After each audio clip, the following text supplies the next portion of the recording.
Leibang miyambu Thawai Midel na amasung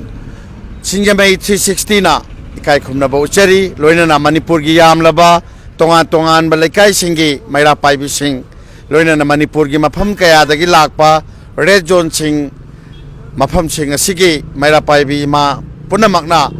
ikai khumna ba uchari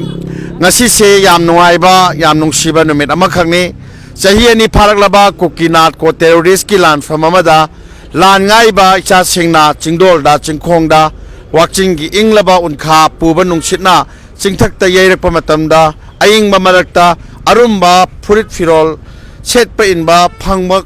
ngamdragasu charugi mapak simadi mama khudimakna icha gi nungsiraba nausum amungni khallaga icha singda mama khudimakna adugumba thenba chatpagi khongchatni hairiba khongchat asida Manipur gi mafam kaya dagi lakpa maira paibi ima singaloina Thawai Midel na naurem thong khoi thong asigi mamang thangba charuki ima singna phamba kaithel jaga simaktada akhoi lepchari ngasi mafam sida pulliba tongan red zone singi manung channa kwatha hariba lamdam sigi ima sing yawi sabung kho khunaugi thamna pokpigi gwaltabigi adagi kumbigi sagangi wangugi sugnugi adagi phabak chawi khaigi trong laubigi hariba kha maigegi imaibel sing asiga loinana Nambolgi Langthabalgi adagi Hairangoi thongi thongam laikai Singjamaigi Khuraigi adagi phabak chaw ikhai Tharoijamgi khongam patki asumna tongan ba kyamgai Santipur gi yamlaba miyam sing ima sing loina chongthoknare karigi damak khulngak palamdam sigi adugumba isa sing adugi damak mamana machagi damak waba se chaningai gi suwai sene inabagi suwai lan phamda lan ngai ba makhoina lawriba thokdang asigi damak suwai maramaduna la lasina loide phawbadi Manipur gi mama khudimakna asigumma tengmang khongchatse adumak chathigani asigumlaba khongchat asigi achauba thawai puduna luchingpure loibiribi akhoi gi paunam sanahanbe convener Thawai Midel women wing na warol khradang chalamdai mikupsida ima bel singaloina miyam da warol si thambiyu hajari ngasi ase akhoi kadangmal haiba mafam asida akhoi chachagani chachagadoriba khongchal asi marung karigi da makta sinjamano haiba ma taragade ngokhoi gi mayam pulibasi ki maning da theliba khoi gi banner ima leba ki da khoi himinna kichi haiba sigi banner sigi makha da khoi lamdam sigi leiriba tonga ba Manipur gi red zone area da leiriba khunja sing maru ine ima sing amade tonga ba maira paibi ima sing mayam mama yaure haiba sing asina sungsanara kanda khoi mangda uriba khoi mo paksa masi khoi apun bagi mateng sina tawraga kadang ban gi leiriba kadang bal hariba Manipur kalliba lamdam masi da punna ima sing adu da lamdam gi miyam da khoi sina jagani khoi ne pujari ba sidi khaje khara ki wani si khak mo pakhak pang bagi khongchati na sate tawudabo mo paksa ma pang bagi khongchatta nungda siomnong jide yomaga pujari ba mapa amaka haragade lamdam sida riba mama kaya ge apun mama pangala do amtang de saganara kanda akoi rezol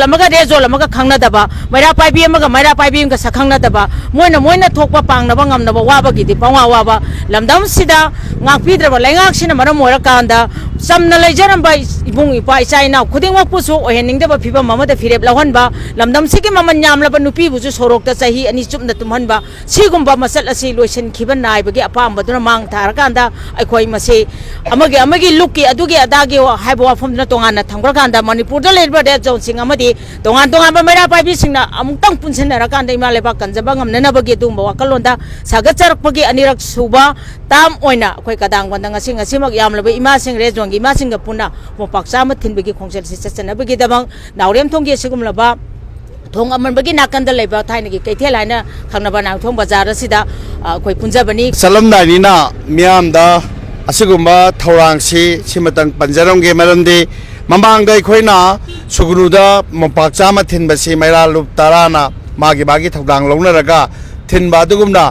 ngasi mak chatka doriba kadang bangi mopak chama thinbagi khongchatsida achoba thogai pudaraliba maira paibisi magi voluntary loina chongthoknare ahan bada Santipur kyamgai maira paibi ani subada Langthabal kunja mayai lekai maira paibi ahum subada Langthabal hainong makhong maira paibi mari subada tagen khongbal khuman them lekai Chawkhat Thorang Nupilup Mompak Kun Pangbiduna lane number 1 dagina 9 phawba adagi manga subada singjamai sapam laikai maira paibi taruk subada kwa kaithel thongnawjom makha laikai nupi khunai maira paibi adagi tare subada tharoijam maira paibi nipan subada khongampat maira paibi mapan subada chagang maira paibi tara subada phabakchau maira paibi Taramathoi subada Kumbi ward number 7 maira paibi Tara nithoi subada Sabong Khok Thamna maira paibi Tarahumdoi subada Shanti Khongbal maira paibi Lamlai constituency Tara mari subada Thamna Pokpi maira paibi Gyangang Pokpi Tara manga subada Nambol Awang Apunba maira paibi Tara taruk subada Khurai Thangjam Laikai The Women Multi Development Association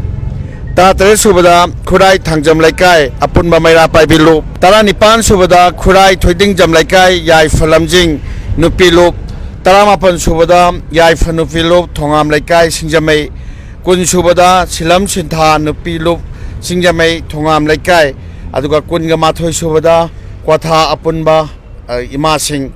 Asumna Hairiba Sing Sina Amaga Mateng Pangaduna Angamba Thaudang Launaraga Red Zone Jaga Amoina Kadangman Part 1 to the Lady Ba Kungi Imasing Amasung Kulnga Pasingi Yam Laba Mompaki Polam Singase Tinduna Amadi Aray Lake Takari Lege Haiba Tanaba Satba Kongsa Sisat Kadore Maramaduna Lebang Miyamna Asigum Laba Makata Ba Ahum Suba episode Sabung Kok Kunau Kunjao Amasung Thamna Pokpi Santipurda Mathangi Mopakcha Mathinbagi Khongchatsi Khongthangji Laigani Hairiba Khongthangsi Lakpa Matamda Miyamna Adongi Maira Paibina Ima Singna Mateng Pangbininglagadi Thawai Midelda Natragana Singjamai 360 da Pau Pibiraklaga Aikhoi Funna Red Zone Punamak Amata Waina Lepminabagi Tanja Lomina Si Haiba Wafam Jigaloinana Aikhoi Tekta Kaidana Chacharuge Mafamdu Yaujaruge Ima Singadugi Milu Pirang TikTok Jaruge Ayam Se Like Hidraba Singdugi Mafamda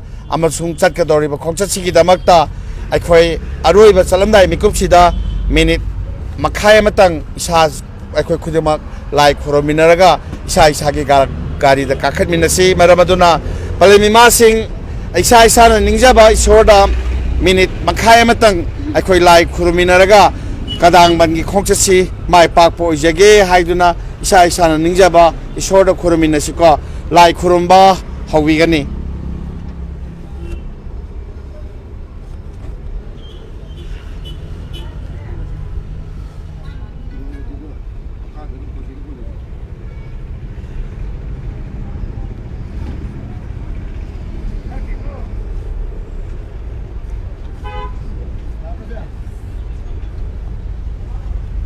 Aduga loisilakpada yam nuksina mayek yam sengna uhanning ba wahai se palemima gi tungdadi leire ko ima leiba ki damak aikhoi hingmina khisi haibane tawgadabo ngasi gi hariba khongchat sida lup lumna puthoga pangpira iba maira paibi ima singdugi mafamdani ko munnang tang tamina se hariba samna makta harada khoi style gi ima ni ko ima si kuiraba lamdam sigi Thabuk Thawai Kaya the Saru Abu Imam Manjuri Mayam to Sakchak Jake Koitayam Koma Sigek Tangaba Kunsida Gine Hariba Ima Hogi the Gimo Pakun Pangpire Kwa Mokoki Mayam Lane number 129 Pangpire Ima Sina Matangi Kongchatadi Ima Hoina Pangpi Nataba Pangpi Gedi Aiko Pangpi the other Dilate Tawudabo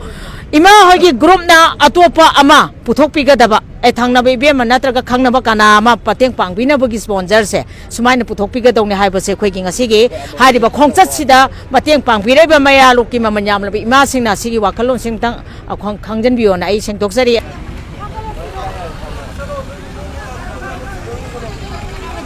Aten Mamilalaga Amasung Singmai Lalaga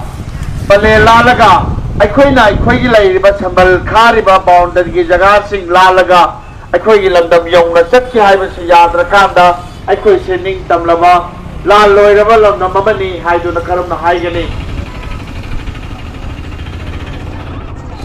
Saluki, Punamoga Community Se Kadang Banda Aduga next Matan Sabunko Tanda Popi Santi Kongba Mayam Matang Matang Lakpiro Aduga Aikoina Saliba Kongchat Se ꯌꯥꯝꯅ ꯃꯔꯨꯑꯣꯏꯕ ꯑꯩꯈꯣꯏꯒꯤ ꯀꯗꯥꯡꯕꯟꯗ ꯃꯅꯤꯄꯨꯔꯒꯤ ꯃꯩꯔꯥ ꯃꯐꯝ ꯀꯌꯥ ꯃꯔꯨꯝꯅ ꯄꯨꯟꯁꯤꯜꯂꯒ red zone ꯖꯒꯥꯒꯤ ꯃꯅꯤꯄꯨꯔꯒꯤ ꯃꯃꯥꯁꯤꯡꯅ ꯃꯆꯥꯒꯤꯗꯃꯛ ꯂꯦꯞꯄ ꯅꯨꯃꯤꯠ ꯑꯃꯈꯛꯅꯤ ꯃꯔꯝ ꯑꯗꯨꯅ ꯄꯨꯔꯛꯂꯤꯕ